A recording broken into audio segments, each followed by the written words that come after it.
Hello friends, எல்லாருக்கும் வணக்கம். இன்றைக்கி நம்ம நிக்கீஸ் கிச்சனில் நல்ல ருசியான ஒரு முட்டைக்கறி செய்ய போகிறோம். முட்டைக்கறி அப்படின்னு பார்த்தீங்கன்னா யூடியூப்பில் நிறைய பேர் அப்லோட் பண்ணியிருக்கிறாங்க. பட் நான் சொல்கிற இந்த மெத்தடில் கண்டிப்பாக யாருமே அப்லோட் பண்ணியிருக்க மாட்டாங்க. ஏன்னா இது என்னோடய ஓன் மெத்தட். எல்லாத்துக்கூடவுமே ரொம்ப ருசியாக போகும். வீட்டில் இருக்கிற பொருளை வச்சு எல்லாருமே எளிமையாக செஞ்சிடலாம்.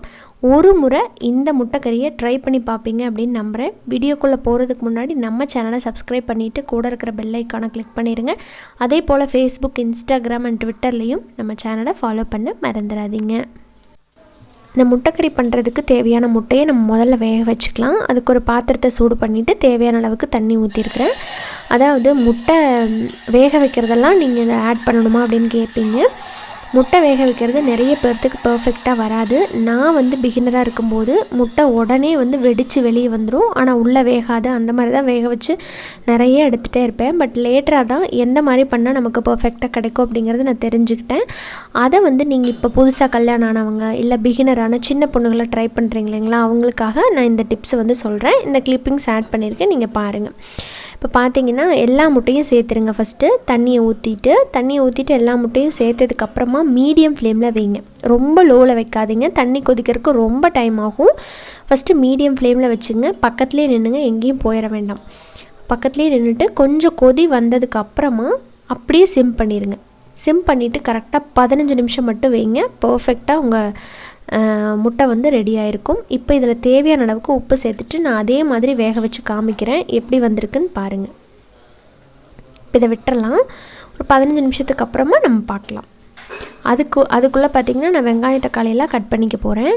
நான் இன்றைக்கி சின்ன வெங்காயம் நல்லா ஒரு கைப்பிடி அளவுக்கு, அதை விட கொஞ்சம் அதிகமாகவே சேர்த்துக்க போகிறேன். உங்கள்கிட்ட சின்ன வெங்காயம் இல்லை அப்படிங்கிற பட்சத்தில் நீங்கள் பெரிய வெங்காயம் யூஸ் பண்ணிக்கலாம். நம்ம தோட்டத்தில் இப்போ தான் வெங்காயம் அறுவடை பண்ணி எடுத்தோம். அதனால் எங்கிட்ட சின்ன வெங்காயம் நிறையா இருக்கிறதுனால நான் சின்ன வெங்காயம் போடுறேன். பட் உண்மையாகவேங்க இந்த மாதிரி கிரேவி, கறி குழம்பு இது எல்லாத்துக்குமே சின்ன வெங்காயத்தோட டேஸ்ட் தனி தான். பெரிய வெங்காயம் லைட்டாக இனிச்ச மாதிரி இருக்கும். பட் சின்ன வெங்காயம் நல்லா சூப்பரான ஒரு டேஸ்ட் கொடுக்கும். அதுக்காக நான் இதை சேர்த்துக்கிறேன். உங்கள்கிட்ட இல்லைன்னா நீங்கள் பெரிய வெங்காயம் போட்டுக்கோங்க. பேசிக்காக எனக்கு வெங்காயம் உளிக்கிறது வேகமாக வரும். கட் பண்ணுறது ரொம்ப சோம்பேறித்தனப்படுவேன். பொதுவாக என்னோடய ஹஸ்பண்ட் தான் ஹெல்ப் பண்ணுவாங்க. இன்றைக்கி நான் வீடியோக்காக இப்படி பண்ணிகிட்ருக்கேன். அவ்வளோதான். நமக்கு அந்த பொறுமையெல்லாம் இல்லைங்க.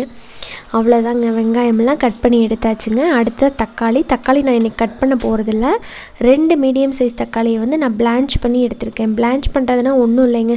சுடுதண்ணியில் இந்த தோல் உரிகிற பக்குவத்துக்கு போட்டு வெளியே எடுத்து வச்சுட்டு தோலை நல்லா உரிச்சிட்டு இதை அரைச்சி எடுத்து வச்சுக்கோங்க. அவ்வளோதான். பச்சையாக நம்ம போட்டு அரைச்சி போடுறத விட, இல்லை பச்சையாக கட் பண்ணி போட்டு பண்ணுறத விட இந்த மாதிரி பண்ணும்போது குழம்புக்கு நல்ல ஒரு க்ரீமி ஸ்ட்ரக்சர் ப்ளஸ் பச்சை வாசம் போய் சூப்பராக இருக்கும். இதையும் அரைச்சி வச்சுக்கலாம்.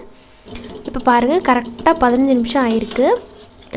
அந்த முட்டையை பாருங்களேன், லைட்டாக வெடிப்பு மாதிரி வந்திருக்கு இல்லைங்களா.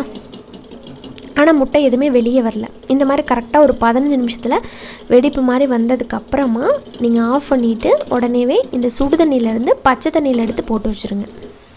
அப்போ என்னாகும் அப்படின்னா உளிக்கிறப்போ உங்களுக்கு சூப்பராக அந்த ஓடு மட்டும் கலண்டு வரும். இப்போ பாருங்கள், நான் பச்சை தண்ணியில் போட்டு வச்சுட்டேன். உளிச்சு காமிக்கிறேன் பாருங்கள். உங்கள் முட்டை எப்படி பர்ஃபெக்டாக வெந்திருக்கா அப்படிங்கிறத இது நீங்கள் உளிக்கும் போதே தெரிஞ்சுக்கலாம். ஓடு நல்லா இந்த மாதிரி கலந்துட்டு வந்துருச்சு அப்படின்னா முட்டை தெளிவாக வெந்து வந்திருக்கு அப்படின்னு அர்த்தம். இதே மாதிரி நம்ம எல்லா முட்டையும் எடுத்து ஒரு பவுலில் போட்டு வச்சதுக்கப்புறமா கிரேவி பண்ண ஆரம்பிச்சிடலாம். நீங்கள் நாட்டுக்கோழி முட்டை கூட இதுக்கு பொதுவாக யூஸ் பண்ணிக்கலாம். ரொம்பவே நல்லது கிடைச்சதுன்னா. அவ்வளோதாங்க. இப்போ ஒரு கடாயில் ஒரு 2 டேபிள் ஸ்பூன் அளவுக்கு எண்ணெய் விட்டுக்கிறேன். எண்ணெய் சூடானதுக்கப்புறமா நம்ம எப்போவுமே வாசத்துக்காக போடுவோம் இல்லைங்களா, கொஞ்சம் பட்டை, சோம்பு, அனாசிப்பூ, கிராம்பு, ஏலக்காய், கல்பாசி, பிரியாணி எல்லாம் இது எல்லாத்துலேயுமே சும்மா 1-2 போட்டுக்கோங்க.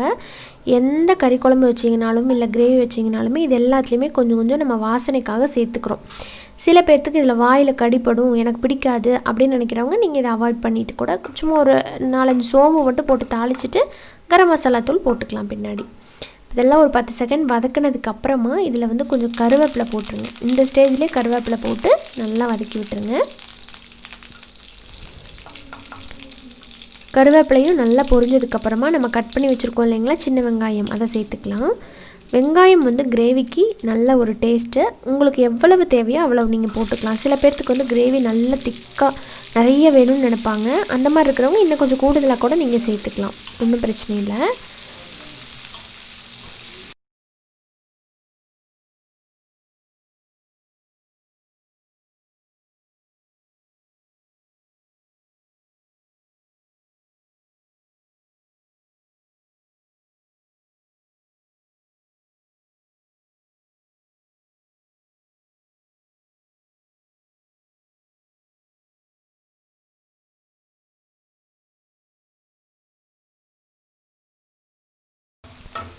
இப்போ பாருங்களேன், வெங்காயம் நல்லா வதங்கி வந்திருக்கு. அடுத்ததான் நம்ம ஒரே ஒரு பச்சை மிளகா, இது ஒரு வாசனைக்காக தான் போடுறேன்.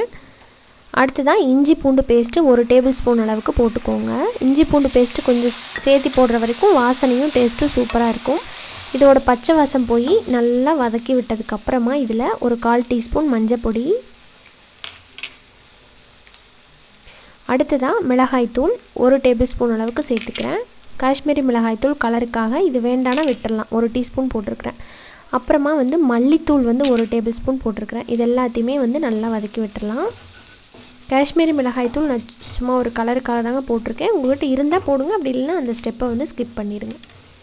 இப்போ எல்லாம் சேர்த்து ஓரளவுக்கு வதக்கி விட்டதுக்கப்புறமா நம்ம அரைச்சி வச்சுருக்கோம் இல்லைங்களா தக்காளி, அந்த மீடியம் சைஸில் 2 தக்காளியை, அதை இந்த டைமில் சேர்த்துட்டு அதையும் அதே மாதிரி நல்லா வதக்கி விட்டுருங்க. பச்சை வாசம் போய் நல்லா வர்ற மாதிரி வதக்கிடுங்க எண்ணெயிலேயே.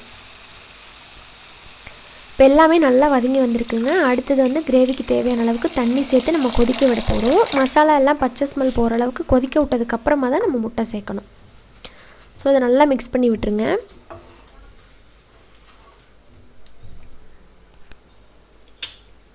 தேவையான அளவுக்கு உப்பு இந்த டைமில் போட்டுட்டு அதையும் அதே மாதிரி கலந்து விட்டுடலாம். இப்போ மூடி போட்டுடலாம். கொஞ்சம் நேரத்துக்கு அப்புறம் பார்க்கலாம். பாருங்கள், நல்லா கொதிச்சு வந்திருக்கு, பச்சை வாசம் போய். இப்போ அடுத்ததாக இதில் நம்ம முட்டைகளை சேர்த்துக்கலாம். முட்டையை வந்து அப்படியே போடுறத விட இந்த மாதிரி கீரல் போட்டு போடுங்க. அப்போ என்ன ஆகும்னா அந்த கிரேவி எல்லாம் அந்த முட்டைக்குள்ளே நல்லா போயிடும். அதே மாதிரி கிரேவி ரெடி பண்ணிவிட்டு உடனே சாப்பிடாம ஒரு அரை மணி நேரம் 1 மணி நேரம் விட்டு சாப்பிட்டு பாருங்களேன், சூப்பராக இருக்கும். கிரேவியெல்லாம் அந்த முட்டைக்குள்ளே நல்லா இறங்கியிருக்கும். பார்த்தா வெறும் முட்டை சாப்பிட்ற மாதிரி இருக்காது, அப்படியே கிரேவியோடு சாப்பிடும்போது சூப்பராக இருக்கும். இப்போ எல்லா முட்டையும் சேர்த்துட்டு நல்லா மிக்ஸ் பண்ணிவிட்டு நம்ம வந்து கொஞ்சம் நேரம் விட்டுடலாம். மறுபடியும் அப்படியே திருப்பி விடுங்க. ஒரு சைடு வந்து முட்டைக்குள்ளே கிரேவி போயிருக்கும். இப்போ மறுபடியும் திருப்பி விட்டிங்கன்னா 2 பக்கமும் போகட்டும். சில பேர்த்துக்கு வந்து வேக வச்சு முட்டை செய்கிற கிரேவியை விட அப்படியே பச்சையாக ஊற்றி செய்வாங்க, அதுவும் நல்லாயிருக்கும். நீங்கள் இதே மாதிரி பண்ணிவிட்டு உடச்சி ஊற்றியும் பண்ணிக்கலாம். அது உடச்சி ஊற்றின முட்டைக்கறியும் சூப்பராக இருக்கும். இப்போ மூடி போட்டுட்டேன். மூடி போட்டு இப்போ மறுபடியும் ஓப்பன் பண்ணி பார்த்தோம் அப்படின்னா முட்டை வந்து நல்லா கிரேவியோடு சேர்ந்து கலந்து வந்திருக்கு. இப்போ இந்த டைமில் 1/2 கப் வந்து கெட்டியான தேங்காய் பால் சேர்த்துக்கிறேன். நான் பார்த்தீங்கன்னா அதிகபட்சம் தேங்காய் பால் யூஸ் பண்ணி பண்ணுவேன், எனக்கு ரொம்ப பிடிக்கும். நீங்களும் ஒரு டைம் செஞ்சு பாருங்களேன். தேங்காய் பால் சேர்த்து பண்ணுறது உடம்புக்கும் ரொம்ப நல்லது, அதே நேரத்தில் டேஸ்ட்டும் ரொம்ப சூப்பராக இருக்கும். தேங்காயை அரைச்சி சேர்க்குறத விட தேங்காய் பால் சேர்த்து பண்ணுறது செம்ம டேஸ்ட்டாக இருக்கும். இப்போ இதை சேர்த்து ஒரு 5 நிமிஷம் நல்லா கொதிக்க விடணும். இப்போ இந்த டைமில் தான் நல்ல வாசனைக்காக நம்ம கரம் மசாலா தூள் சேர்க்க போகிறோம். கரம் மசாலா தூள் சேருங்க. அப்படி இல்லைன்னா உங்கள்கிட்ட சிக்கன் மசாலா இருந்ததுன்னா அது ஒரு 1/2 டீஸ்பூன் சேர்த்துக்கோங்க. சிக்கன் மசாலா இருந்ததுன்னா 1 டீஸ்பூன் சேர்த்துக்கோங்க. கரம் மசாலா இருந்ததுன்னா 1/2 டீஸ்பூன் சேர்த்துக்கோங்க. உங்களுக்கு எது பிடிக்குமோ அது நீங்கள் சேர்த்துக்கலாம். ஒரு டைம் ஒரு மாதிரி பண்ணி பாருங்கள், வாசனை செமையாக இருக்கும். இப்போ அதை சேர்த்துட்டு இந்த பச்சை வாசம் போகிற அளவுக்கு இன்னொரு 5 நிமிஷம் நம்ம வந்து இந்த கிரேவியை கொதிக்க விட போடும். ஒரு 5 நிமிஷம் மூடி போட்டுடலாமே, கொதிச்சு வரட்டும். ஸோ இப்போ பாருங்கள், எல்லாமே சேர்ந்து நல்லா எண்ணெய் தெளிஞ்சு நம்ம கிரேவி அருமையாக ரெடியாகி வந்திருக்கு. இப்போ ஃபைனலாக ஒரு டைம் கிளறி விட்டு பார்க்கலாம். நல்லா திக்காக வந்துருப்பாருங்க. நம்ம கொஞ்சமாக தான் வெங்காயம் சேர்த்தோம், ஆனால் வந்து நமக்கு நல்லா எவ்வளோ திக்கான கிரேவி கிடச்சிருக்கு, அதுக்கு காரணம் அந்த தேங்காய் பால் தான். இப்போ இதில் நம்ம கொத்தமல்லி இலையை நல்லா கட் பண்ணி போட்டு ஃப்ரெஷ்ஷாக சர்வ் பண்ணி இறக்கணும் அப்படின்னா ரொம்பவே அருமையான முட்டைக்கறி ரெடி. இது என்னோட மெத்தட் ஆஃப் முட்டைக்கறி. ஒரே ஒரு தடவை நீங்கள் எந்த மாதிரி முட்டைக்கறி பண்ணியிருந்தாலும் இந்த முட்டைக்கறியை ஒரு டைம் செஞ்சு பாருங்கள். நீங்கள் எது கூட வேணாலும் வச்சு சாப்பிட்லாங்க. இட்லி, தோசை, சப்பாத்தி, பூரி, அப்புறமா ஆப்பம், இடியாப்பம், வெறும் சாதம் எல்லாத்துக்கூடவுமே ஃபேண்டாஸ்டிக்காக இருக்கும். ஈவன் நீங்கள் ஏதாவது பிரியாணி ப்ளைன் பிரியாணி பண்ணியிருக்கீங்க அப்படின்னா கூட அது கூட நீங்கள் இதை சைட் டிஷ்ஷாக வச்சு சாப்பிட்லாம்.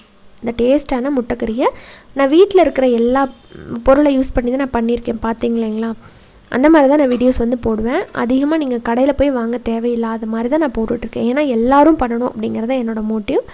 ஸோ ட்ரை பண்ணி பாருங்கள், செஞ்சு பார்த்துட்டு ஃபீட்பேக் ஷேர் பண்ணுங்கள். இந்த வீடியோ உங்களுக்கு பிடிச்சிருந்ததுன்னா உங்கள் ஃப்ரெண்ட்ஸ் அண்ட் ரிலேட்டிவ்ஸோட இந்த வீடியோவை ஷேர் பண்ணிக்கோங்க. மறக்காமல் நம்ம சேனலையும் ஷேர் பண்ணுங்கள். இன்னொரு இன்ட்ரெஸ்டான ரெசிபியோடு மீண்டும் சந்திக்கிறேன். அது வரைக்கும் நன்றி, வணக்கம்.